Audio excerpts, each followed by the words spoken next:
Hello, back again. Didn't do any damage to Maisie, just put her into her bed and she's having rest. She was being a bit lively there. I don't know if you can really see what I'm doing there so very well. That's what it looks like so far. This is kind of playing about really with the still life. These flowers. And missing my glue, but I think this will work instead, I'll say. And I'm just really experimenting, letting things dictate.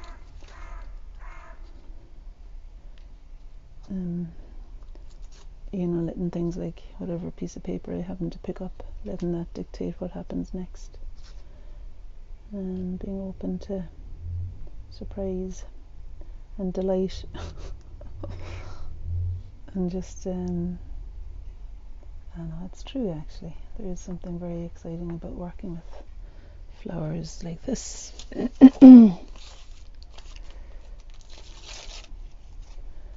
collage is a good old way to find your way in. So I was talking about doing those purple flowers there a few minutes ago, and the thing was that I didn't have any clean purple aside from the pen that I was using when Maisie started jumping up on me. So I took the opportunity while you were away there I took the opportunity to go and get some brightly coloured chalks that might work for the purple. Chalk mixed with clean oil pastel may work. Here, it's all right. Not really working at it, but it's all right. And then some orange. Now this is the non-dominant hand that I'm using here. The reason I use my non-dominant hand is because it eases this feeling of preciousness and wanting to do things exactly right. Okay, now one of the next big moves might be something for the top of the vase there. Maybe I prefer that on a leaf. That leaf that's zooming off the edge there has that kind of colour about it. It needs to be torn in the other direction though. There. So I'm going to stick on that leaf and let the end of it be free. And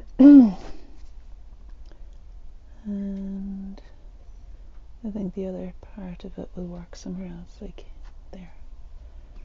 I had wanted to do the top of the vase. What will I do for that? I use the other music. And really it seems like it's a bit greenish, that colour, greeny grey. What am I going to do about it? I think first I may as well do some greenery there in the middle.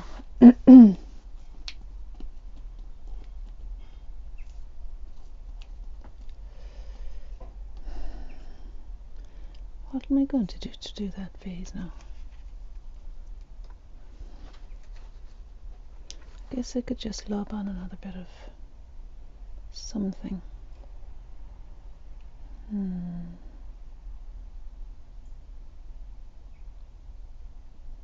My goodness.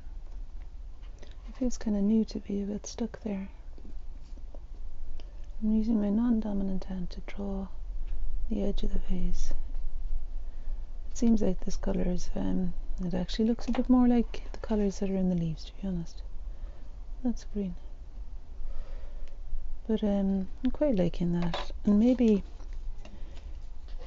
the line in the middle there, that lovely blue line, which is the reason I bought that vase in the second-hand shop.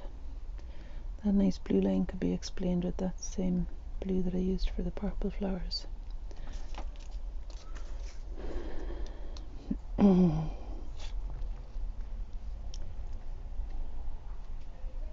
Yeah, there's a slight kind of a feeling of actually I think the word is fed up. That seems to be what's going on with me just right now. I don't know why. I quite like this playful stuff, and I think in a way it helps me identify how I'm feeling actually, because it seems like it's almost that the words come out of my mouth. There's a connection there to what I'm feeling more clear than if I was trying to drum it up somehow else. And it's nice it feels like a good thing to name whatever it is that's going on and let it move or not. So that's the top of the vase. I kind of like that. Oh, and look at the orange crochet thing around the bottom there. What about that now? Lovely bright orange that is. And it comes around this side and off the page.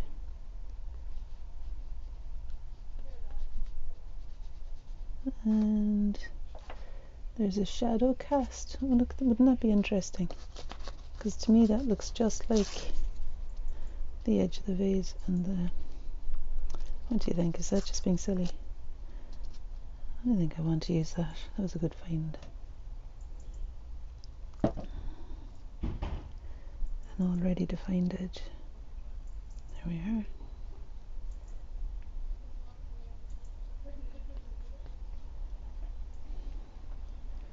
And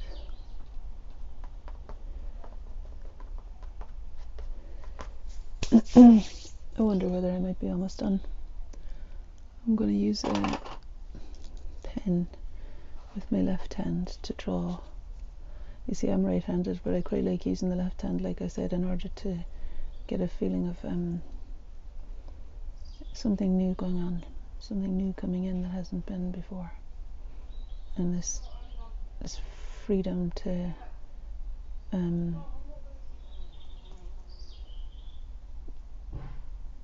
not have a predictable outcome. Not having a predictable outcome is such a lovely thing.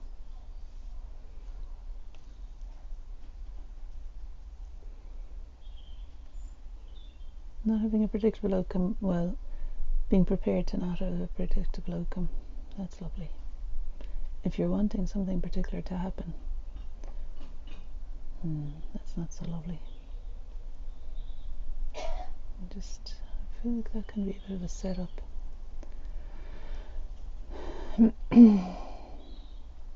That sigh was me recognizing that setup place quite well, and how I've suffered in the setup before.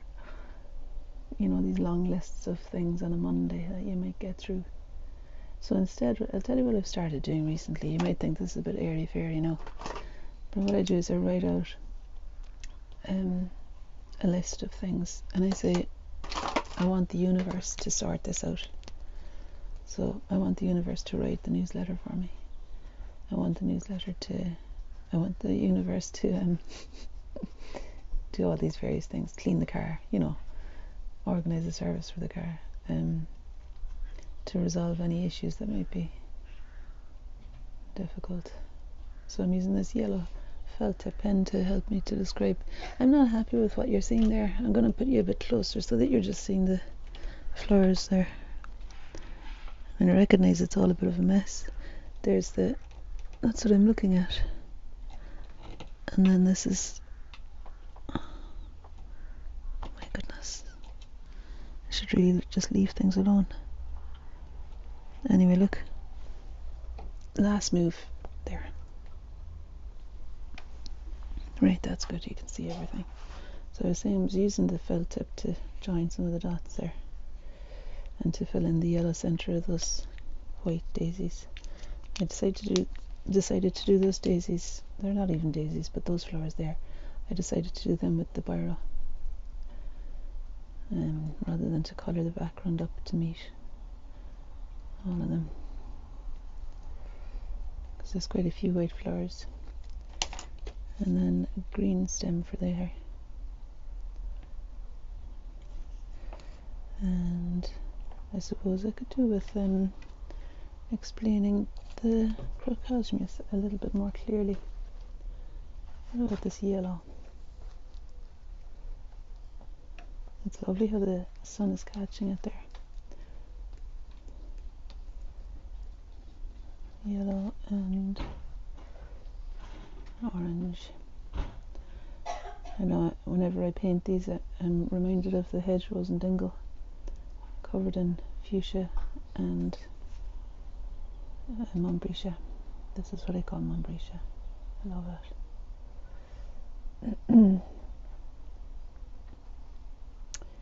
Right. And I suppose I'm nearly done there.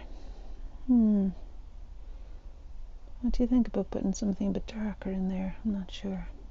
Or maybe defining that a little bit more clearly.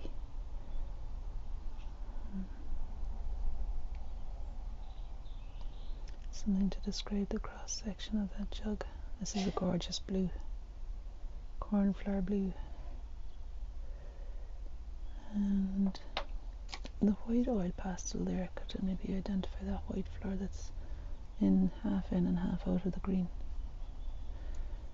And then maybe a pencil, because that felt pen isn't going to work on the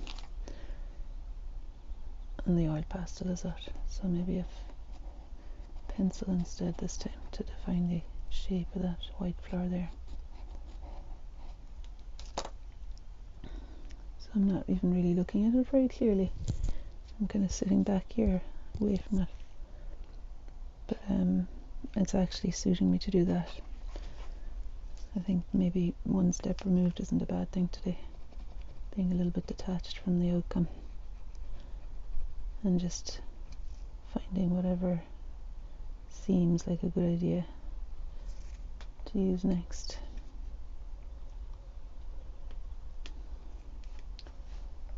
And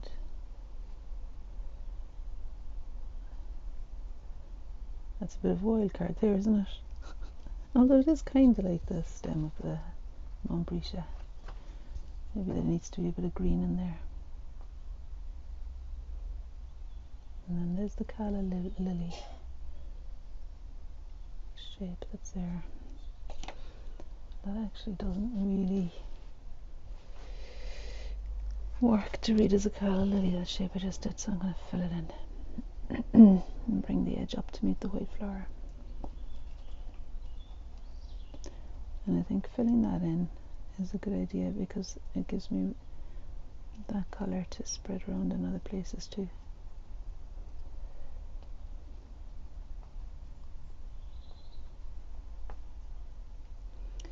And maybe the deeper green can go in there. It is actually darker in there. Oh, I like that one. And that can come up to meet the white flower as well. I'd say I might call it a day, guys. I might call it a day there. Will I? Yeah. Alright. Here you go again. Prepare to feel seasick. Ta-da! Thanks for watching.